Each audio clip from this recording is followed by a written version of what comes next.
నువ్వు ఎన్ని మాటలన్నా ఎదుటివాడు నేను క్షమిస్తున్నాడు అంటే జాగ్రత్త గమనించండి. నువ్వు ఎన్ని మాటలన్నా ఎదుటివాడు నేను క్షమిస్తున్నాడు అంటే నువ్వు చాలా ప్రమాదకరమైన స్థితిలో ఉన్నావని గుర్తించాలి. ఎందుకోసం తెలుసా? వాళ్ళు క్షమించిన ప్రతిసారి నీకు వాళ్ళకి మధ్య దేవుని పెట్టేస్తున్నారు. వాళ్ళు they are putting God in between you and the person you are accusing. ప్రతీకారం తీర్చుకునే వాడి కన్నా క్షమించేవాడికి ఎక్కువ భయపడాలండి మనం. ఎందుకోసం తెలుసా?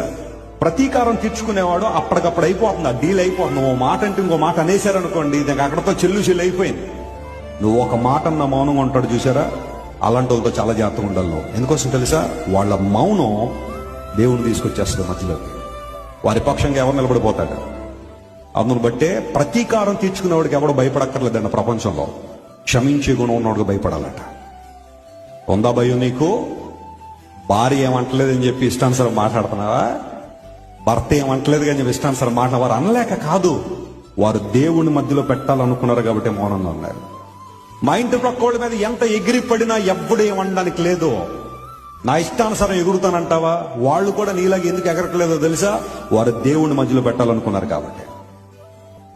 తోటి విశ్వాసి నేను ఎన్ని మాటలన్నా పడుతుందండి, నన్ను క్షమించేస్తుందండి, అందరూ బట్టి నా నోరు ఉంది కదా, ఇష్టానుసారం మాట్లాడతాను, నిందలు క్రియేట్ చేస్తాను, రోమర్లు క్రియేట్ చేస్తాను, ఎవడు నన్ను అడగడానికి లేదంటావా?